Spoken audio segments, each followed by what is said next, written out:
সংসারটা ভাঙছে। সত্যি ওর নাকি ডিভোর্স হয়ে গেছে। ৪ দিন না ৫ দিন হইছে আজকে ডিভোর্স হইছে।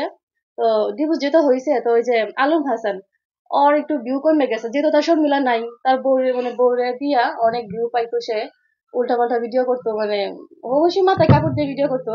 কিন্তু ওর আমার ভিডিও গুলো ভালো লাগতো না কেন একটা জানি। একটা কথা, অনেকগুলা ভিডিও করে স্টক করে রাইখা দেয়, কিন্তু অথচ সে তার বাপের বাড়িতে, মানে তার মানে বোঝা যায় সে একমাত্র তা ইনকাম আমার করার আমি জন্যই একটা কথা হচ্ছে। বলি। শর্মিলা একদিন আমার বলতেছে কি যে এই আলম হাসান আসে আমার বাসায় মানে ওর বাপের বাড়িতে যায় শ্বশুর বাড়িতে আলম হাসানের। যায় ঠিক আছে কিন্তু আমার লাগে একটু মিল দেয় যে আমার সাথে ভিডিও করার জন্য।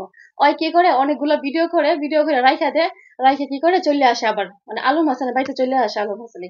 আইসা পরে শর্মিলার সাথে আবার আগের মতো ঝগড়া চলে। কিন্তু যখন আবার ভিডিওর প্রয়োজন পড়ে আবার তার বাড়িতে চলে যায়। মানে এরকম সে লোক। বুঝতে পারছি যে ওর দ্বিতীয় ওয়াইফ যখন ছিল ঝামেলা হয়েছিল তখন থেকে চিন্তা করছি যে সে আলম হাসান। তো আমি কখনো কারো ব্লগ টক দেখি না। তো শর্মিলা কি করছে এই যে ওই ব্যাপারে ওর 12টার সময় কল দিছে রাত্রে, তখন নাকি ওদের বাড়িতে ছিল শর্মিলা মানে বাড়িতে। তো তখন কল দিয়া ওই মেয়ের ব্যাপারে কথা বলছে আর বলছে যে ওই আর সংসার করবে না, এইভাবে সংসার করা যায় না, তো ভাই আপনি যে কোনো একটা মানে পরামর্শ দেন আমাকে কি করতে পারি আমি।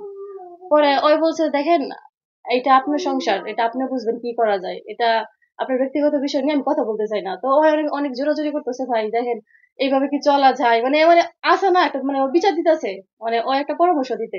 পরে আমি মানে ওর সাথেই ছিলাম, তো লাউড স্পিকার দিয়েছিল, তো আমি বলছি যে দেখেন আপনি এমনি কথা বলার দরকার নাই, যদি আপনার হাজবেন্ড শুনতে পারে বলবে যে আমরা উল্টাপাল্টা আপনি শিখাই দিছি, সংসারটা আমরা মানে ভাঙছি।